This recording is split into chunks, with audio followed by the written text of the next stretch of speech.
10 years ago, they were pushing as their new logo, work-life balance.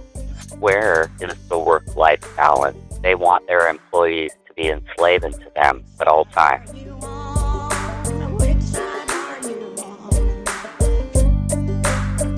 Boeing, you'll know that 33,000 machinists at Boeing in the Pacific Northwest are on strike right now. They've been on strike for about 6 weeks. Because they initially voted down a tentative agreement. Maybe we'll have time to talk about what was in the initial tentative agreement, but they voted it down, and they voted it down overwhelmingly. It was like 94 or 97% or something like that.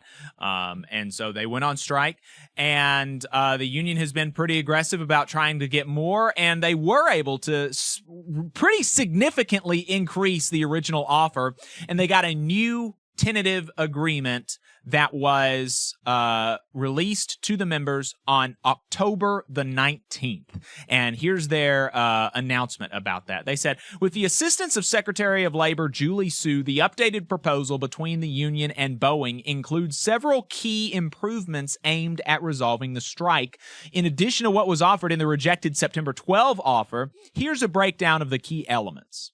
Wages. A general 35% general wage increase spread over 4 years, 12% in year 1, 8% in year 2, 8% in year 3, and 7% in year 4. Incentive pay. The AMPP incentive plan is reinstated with a guaranteed minimum annual payment of 4%, including 2024 payout in February 2025. And now this one is interesting because there's been a bonus program that Boeing has had for a while that was like, they told me, Boeing workers told me between like 1% and 6% or something like that. And that was originally taken away in the first tentative offer.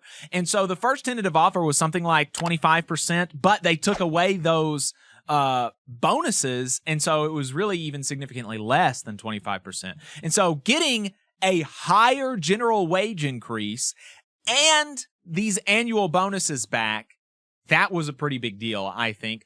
For retirement, the company 401k match increased to 100% of the first 8% contributed, alongside a 4% automatic company contribution. Additionally, there's a one-time $5,000 contribution to each unit members' Boeing 401k. The pension is not reinstated. The pension would not have been reinstated with this, but for people who have the pension, the multiplier benefit increases to $105 for vested employees, and there's a $7,000 ratification bonus. So that was the language that was still not good enough. Still not good enough. 64% of Boeing machinists voted against this agreement, almost 2/3. Hey, 5 seconds. Just wanted to say that this is only possible because of our donors. If you want to see more of this, then consider donating yourself at tvlr.fm/donate.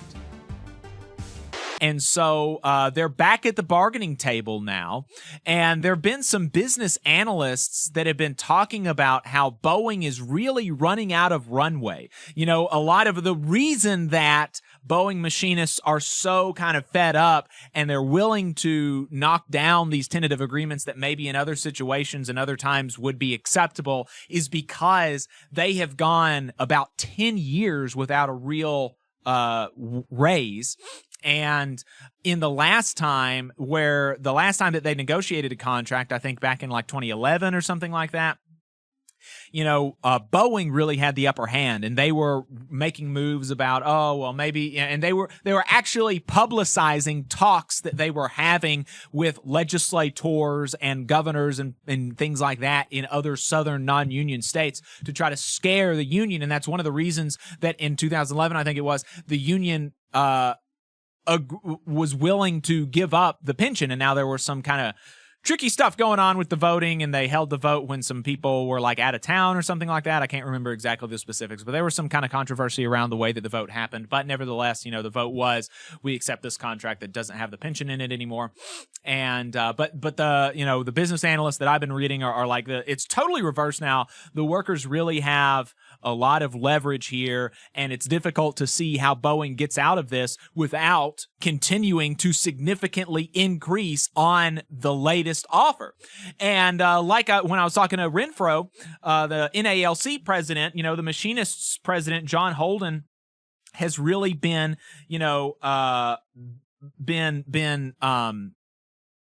pretty militant with the, originally he came back and he said, we recommend acceptance. I recommend you vote yes. But after the vote came back, he's been pretty, stern about, my members have said clearly this is not representing their value and we need more. And so that's been pretty cool to see. Now, the National Right to Work Foundation has tried to insert themselves into this strike, releasing a press release yesterday offering employees legal support during the strike. And the foundation is sending notice, and it's unclear to me if they're actually sending sending things to people's houses. God, I hope not, because that would be so crazy. But it's talking about how, you have the right to scab, basically, the National Right to Work Foundation informing striking Boeing workers that they have the right to scab, and please do that because, we're evil people and stuff like that. So, of course, the National Right to Work Foundation has to try to get involved wherever they can and try to make things worse for working people. So, yeah, there you go. There's the latest on that. The Boeing Machinists have voted down the latest tentative agreement with Boeing, and they are getting ready to go back to the bargaining table. So we will see what comes of that. And if you're a Boeing worker, again, the phone number is 844-899-TVLR. That is 844-899-8857. We got a voicemail from a Boeing worker talking about kind of their frustration with having worked at Boeing for a while. Let's play that and listen. Hi, I'm a Boeing employee. Just watching the Yale management guy on Boeing strike on the Valley Labor Report.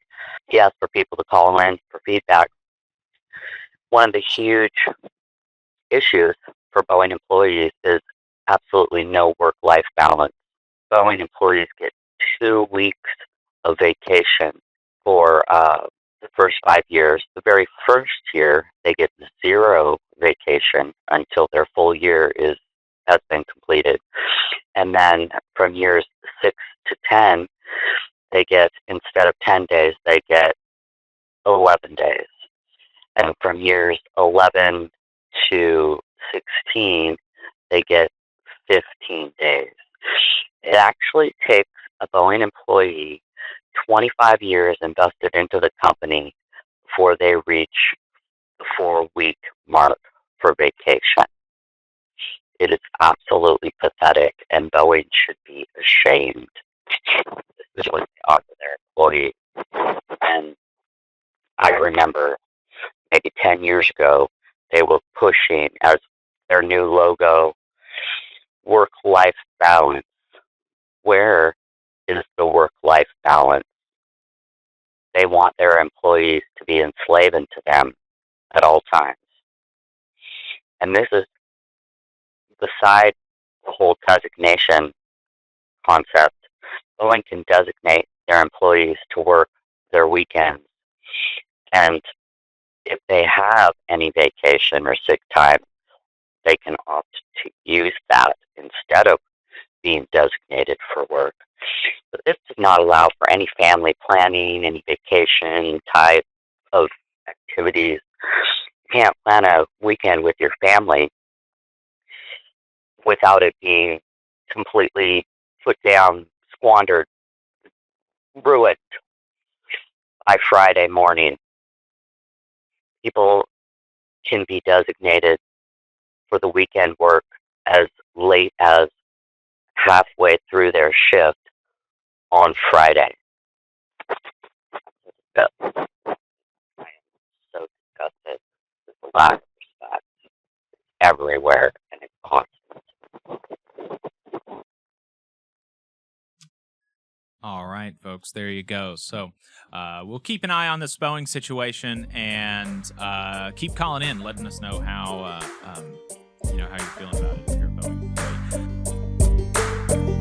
You just saw a clip from the Valley Labor Report. We are live every Saturday morning from 9:30 a.m. till 12:30 p.m. And we pride ourselves on keeping all of our content free to everybody so that we can talk to as many working folks as possible. If you support the work that we're doing, you think that it's important, you think that it's good, then consider making a monthly contribution to the project, and you can do that on our website, tvlr.fm.